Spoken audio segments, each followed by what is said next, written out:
There's something magical about the smell of a barbecue on a summer evening. It's not just the aroma of sizzling meat or the sound of flames crackling under the grill. It's the feeling it brings. For me, grilling isn't just about cooking. It's about memories. Growing up, my dad would fire up the old charcoal grill every weekend. We'd gather around the backyard table, plates piled high with burgers and ribs, laughing and talking late into the night. Those moments shaped who I am today. They taught me that food is more than fuel, it's connection. When I bought my first house last year, one of the first things I did was buy a shiny new Weber grill. It wasn't just an appliance.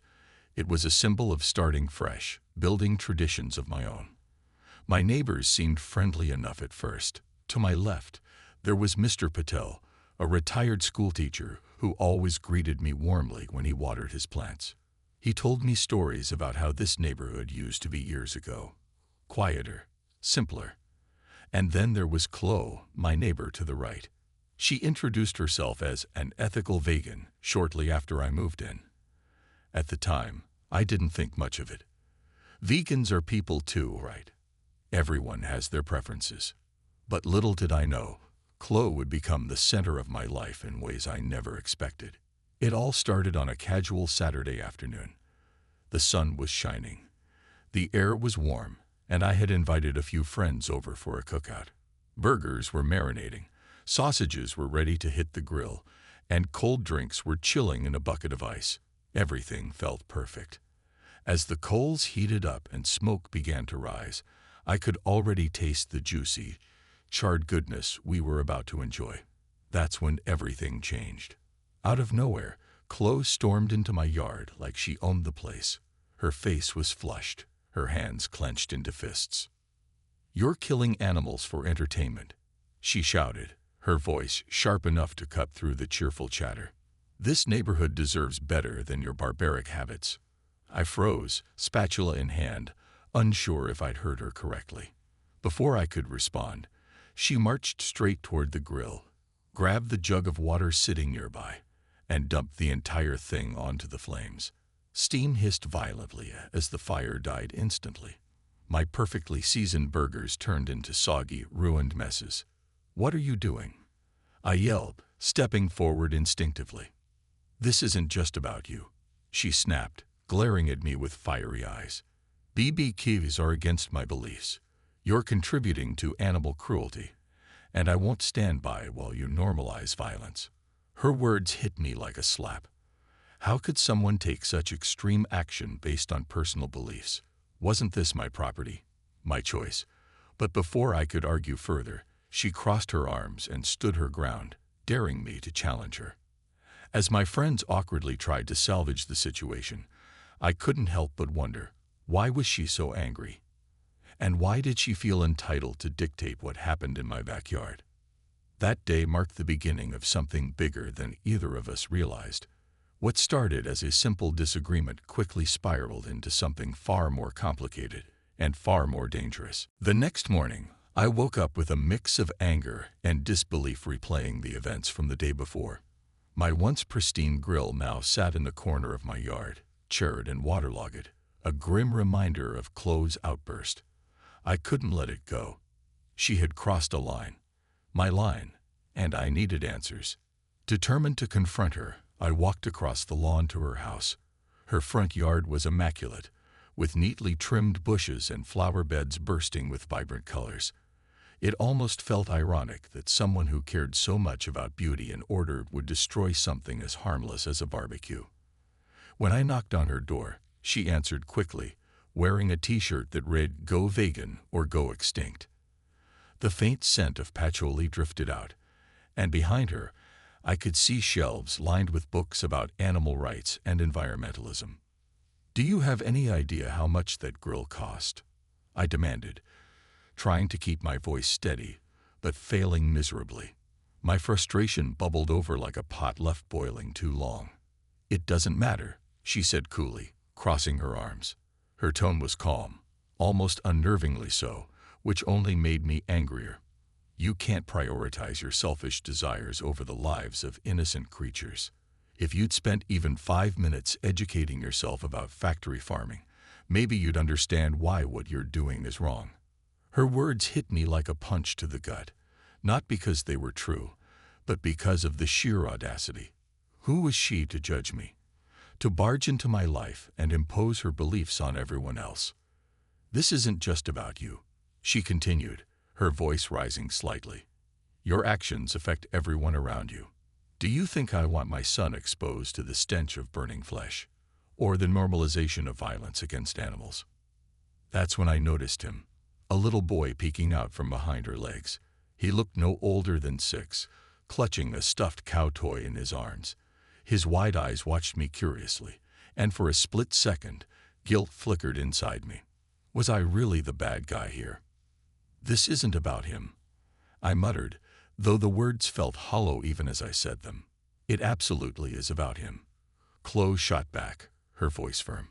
"And if you won't respect our values, I'll make sure this neighborhood knows exactly who you are." Her threat lingered in the air between us, heavy and unspoken. As I walked away, I couldn't shake the feeling that this wasn't over. Not by a long shot. Back at home, I stared at the ruined grill, replaying the conversation in my head. Part of me wanted to argue that eating meat wasn't cruel. It was natural. Humans had been doing it for thousands of years. But another part of me wondered if I was missing something. Was I being insensitive, selfish, or was Chloe taking things too far? Later that evening, I decided to talk to Mr. Patel, hoping he might offer some perspective. He was outside tending to his garden, humming softly to himself as he pruned his rose bushes. "That woman is impossible," I blurted out, unable to hide my frustration. Mr. Patel chuckled softly and wiped his hands on a towel. "Chloe means well," he said thoughtfully. "She's passionate about her cause, but sometimes passion blinds people to other perspectives." "But she destroyed my grill," I exclaimed, throwing my hands up in exasperation. He nodded sympathetically. "Yes, that was wrong. But maybe there's a way to find common ground. Have you tried talking to her without raising your voice?" I hesitated. Talking calmly hadn't worked yesterday. Still, Mr. Patel's advice stuck with me. Maybe yelling and arguing wasn't the solution, but how could I possibly reason with someone who saw the world so differently? As the sun dipped below the horizon, casting long shadows across the neighborhood, I realized this conflict wasn't just about grills or diets. It was about values, boundaries, and coexisting with people who didn't always share the same views. And as simple as that sounded, it was anything but easy. The days that followed felt like living in the eye of a storm. On the surface, everything seemed calm, but I could feel the tension brewing just beneath. Chloe didn't show up at my door again, but her presence was everywhere, literally and figuratively. Flyers began appearing on mailboxes throughout the neighborhood, including mine. They were impossible to miss. Stark black and white images of slaughtered animals alongside bold headlines like, "Is your neighbor a murderer?" At first, I thought it was some kind of prank. But when I read the text beneath the photos, my stomach sank. The flyers detailed my barbaric behavior, complete with accusations about how eating meat perpetuated violence against animals and harmed the planet. My name wasn't mentioned explicitly, but there was no mistaking who they were referring to. Most of my neighbors laughed it off. Mr. Patel stopped by one morning while I was sipping coffee on the porch. He glanced at the flyer in my hand and chuckled. "Don't mind Chloe," he said, shaking his head. "She means well, but she takes things too far sometimes."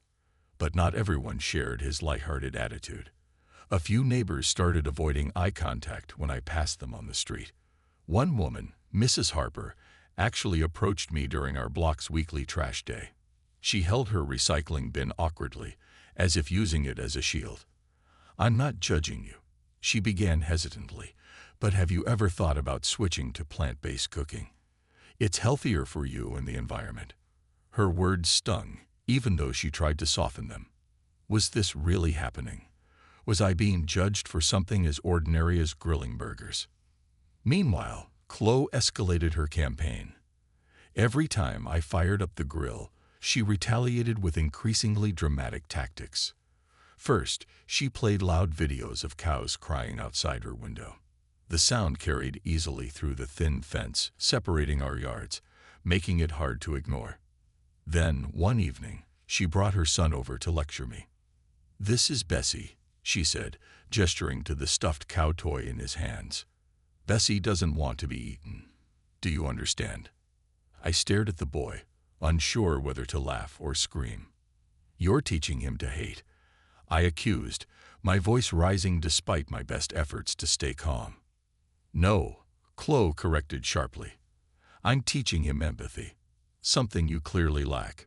Her words cut deeper than I cared to admit. Was I really the villain here, or was she twisting morality to fit her own agenda? As the days turned into weeks, I found myself second-guessing everything. Had I been wrong to dismiss her beliefs so quickly? Maybe I should have tried harder to see things from her perspective. But then I'd remember how she'd ruined my grill, how she'd shamed me in front of my friends, and the anger would flare up again. What made it worse was the isolation. Some of my neighbors, once friendly and warm, now seemed distant. At the grocery store, I caught Mrs. Harper whispering to another neighbor while glancing in my direction. Even Mr. Patel, who had initially defended me, started giving vague answers whenever I asked about the growing whispers. "You know how people are," he said one afternoon, avoiding my gaze. "They talk. Just give it time. Things will settle down."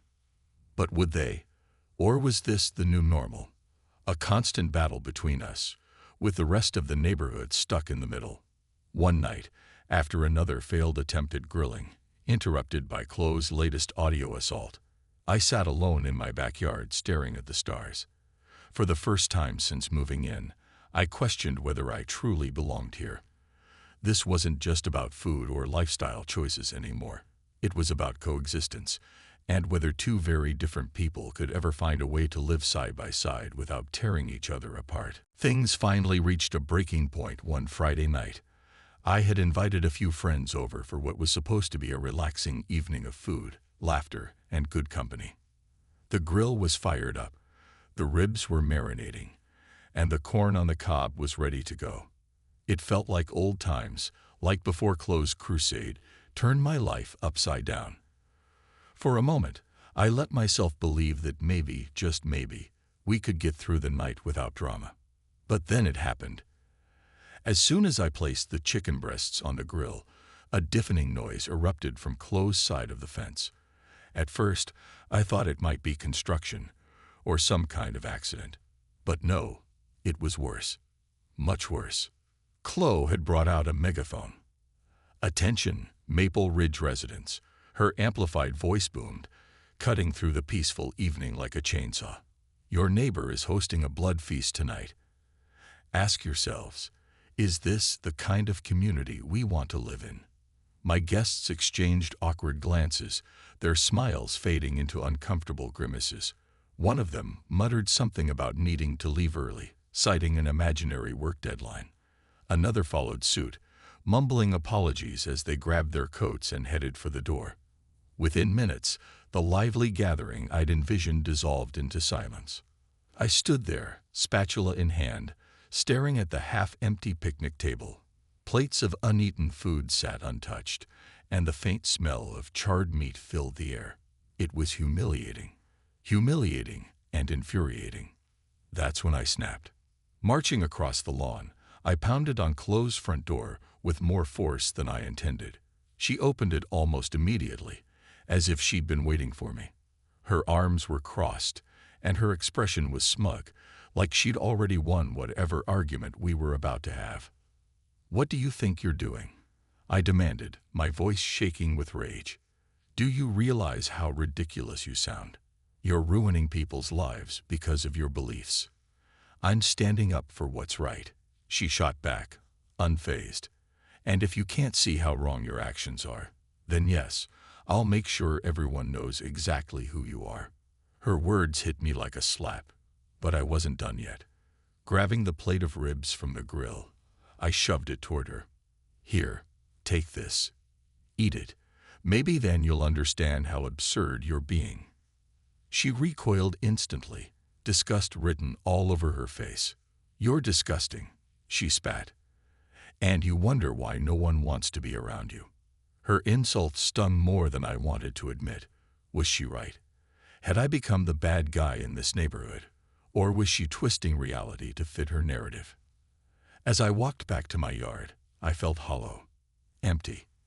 The night was ruined, my friends were gone, and the weight of Chloe's words lingered in the air like smoke from the grill. I sat down at the picnic table, staring at the uneaten food, replaying the confrontation in my head. Had I gone too far by confronting her like that? Maybe. But wasn't she equally responsible for escalating things? The next morning, I woke up feeling drained. My backyard looked like a war zone. Plates of cold food still scattered across the table, the grill sitting unused and forgotten. As I cleaned up, I couldn't help but wonder if this fight would ever end. Or was I doomed to live in a constant state of tension, tiptoeing around someone else's beliefs while sacrificing my own peace of mind? For the first time since moving into Maple Ridge, I questioned whether I belonged here at all. The next morning, I woke up with a headache that matched the chaos swirling in my mind. The events of the previous night replayed over and over. Chloe's megaphone blasting through the neighborhood, my friends abandoning dinner, the plate of ribs shoved into her hands. It felt like a nightmare, but it was all too real. As I sipped coffee on my porch, trying to steady myself, there was a knock at the door. I opened it to find Mr. Peddle standing there, holding a casserole dish covered in foil. His warm smile was a small comfort amidst the storm I'd been living in. "For you," he said, handing me the dish. Spinach and mushroom lasagna, completely vegan. I raised an eyebrow, surprised by the gesture. "Thanks, but why?" He sighed, leaning against the doorway as if preparing for a long conversation. "Look, I've known Chloe for years. She's passionate, yes, but also misguided. What she did to your grill, and now this megaphone business, is wrong, no matter how strongly she feels about her cause." His words caught me off guard. For weeks, I'd assumed everyone in the neighborhood had either sided with Chloe or stayed silent out of fear. But here was Mr. Patel, offering not just food but perspective. "So, you're taking my side?" I asked cautiously, unsure if I could trust his support. "Not exactly," he admitted, shaking his head. "But I believe in finding common ground. You two are stuck in a cycle of anger and retaliation, and it's only hurting both of you, and the rest of us, frankly. Maybe it's time you sat down and talked, really talked, instead of shouting past each other." His advice lingered in my mind long after he left. Finding common ground with Chloe? The idea seemed impossible, even laughable. How could I reason with someone who saw the world so differently, who viewed my choices as morally wrong? Still, something about Mr. Patel's calm demeanor made me pause. He wasn't dismissing my frustration or excusing Chloe's behavior. He was suggesting a way forward, a way to break the cycle. That evening, I decided to take a leap of faith. Sitting down at my kitchen table, I wrote a short note. Asterisk Chloe, can we meet tomorrow? I think it's time we had a proper conversation, not an argument. Let's try to understand each other better. Alex asterisk. I slipped the note into her mailbox, half expecting her to ignore it or tear it up. But to my surprise, she responded the next morning with a single word scribbled on the back of my note. Fine. We agreed to meet at the local park, a neutral zone, as she called it. On the walk over, nerves gnawed at me. What if this went horribly wrong? What if she refused to listen? When I arrived, Chloe was already sitting on a wooden bench near the playground. She looked different today, less confrontational and more human. Her usual fiery energy seemed muted, replaced by a quiet exhaustion that mirrored my own. "This is a waste of time," she said as I approached, though her tone lacked its usual bite. "Maybe," I replied, sitting down across from her. "Or maybe it's exactly what we need." For a moment, neither of us spoke. The sounds of children laughing and birds chirping filled the silence between us. Finally, I broke it. "I don't agree with everything you believe," I began carefully, choosing my words like stepping stones across a river. "And I know you don't agree with me. But can we at least agree that yelling and fighting isn't helping anyone?"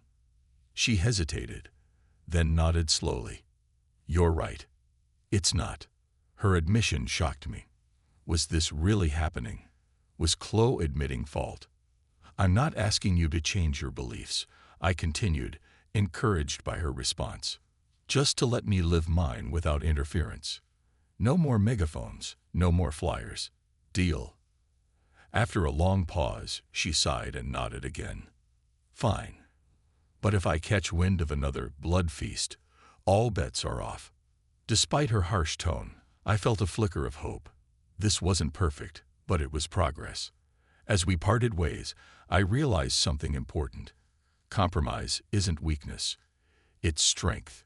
And sometimes, the hardest conversations lead to the most meaningful connections. The days following our uneasy truce at the park were strange. It wasn't peace, exactly. Not yet. But it was a start. Chloe stopped her megaphone protests, and I scaled back my grilling sessions to avoid unnecessary tension. Occasionally, we'd exchange polite nods when passing each other on the sidewalk, though the underlying awkwardness remained. Still, something about that meeting stuck with me. For the first time since this whole mess began, I felt like maybe, just maybe, there was room for understanding between us. But how could I show her I was serious about moving forward? How could I prove that I wasn't the heartless monster she thought I was? One evening, as I flipped through a cookbook Mr. Patel had lent me, yes, he'd become an unexpected ally in all of this, I stumbled across a recipe for spinach and mushroom lasagna, the same dish he'd brought over weeks ago. The idea struck me suddenly. What if I made it myself and delivered it to Chloe as a gesture of goodwill? It sounded simple enough, but cooking vegan was entirely new territory for me. As I chopped vegetables and layered noodles, I couldn't help but feel ridiculous. Was I really standing in my kitchen making lasagna to win over a neighbor who'd once called me disgusting? Yet there was something oddly satisfying about trying something completely outside my comfort zone. When the lasagna came out of the oven, golden and bubbling, I carefully placed it in a casserole dish and walked it over to Chloe's house. My heart pounded as I knocked on her door, half expecting her to slam it in my face. But when she opened it, her expression softened just slightly. "What's this?" she asked, eyeing the dish suspiciously. "A peace offering," I said, holding it out. "I figured if you're willing to meet me halfway, I should do the same." She hesitated before taking it, her guard still up. "You cooked this?" "Yeah," I admitted, scratching the back of my neck nervously. "Well, mostly. Mr. Piddle gave me the recipe." For the first time, I saw a flicker of amusement cross her face. "So you've been taking cooking lessons from Patel now?" "It's not a lesson," I clarified quickly. "Just an experiment. Look, I know we don't see eye to eye on everything, but I respect your passion. Maybe we can find ways to coexist without driving each other crazy." Chloe studied me for a moment, then nodded slowly. "Fine. I'll give it a try." Later that night, she sent me a text. It was edible. Her response made me laugh despite myself. Edible wasn't exactly high praise, but coming from Chloe, it felt like progress. Over the next few weeks, things began to shift, not dramatically, but noticeably. She started sharing articles about plant-based diets, and while I didn't always agree with them, I read them anyway. In return, I invited her and her son over one afternoon for a backyard gathering. There was no grill involved this time, just salads, veggie skewers, and plenty of store-bought desserts. To my surprise, Chloe seemed to relax around me for the first time. Her son, Ben, ran around playing tag with my kids, his stuffed cow toy forgotten on the grass. Watching them laugh together reminded me why I'd moved here in the first place, to build connections, to create a sense of community. By the end of the day, even Chloe cracked a small smile. "Thanks for doing this," she said quietly as she packed up Ben's things. "No problem," I replied. "We may never agree on everything, but I think we can agree that yelling at each other isn't helping anyone." She nodded, her smile widening just a fraction. "Agreed." As they walked back to their house, I realized something important. This wasn't about winning or losing anymore. It was about finding balance, about respecting differences while still staying true to yourself. And sometimes, the smallest gestures, a shared meal, a kind word, could bridge the widest gaps. Weeks turned into months, and life in Maple Ridge began to settle into a new rhythm. The tension that had once crackled like static electricity between Chloe and me slowly faded, replaced by something quieter but more meaningful: coexistence. It wasn't perfect, far from it, but it was enough. Chloe still lived her values loudly, posting articles about animal rights on the neighborhood message board and occasionally hosting vegan potlucks. But she stopped trying to impose those beliefs on others, including me. In return, I made an effort to be mindful of my actions, keeping my grilling sessions minimal and opting for less conspicuous meals when we had guests over.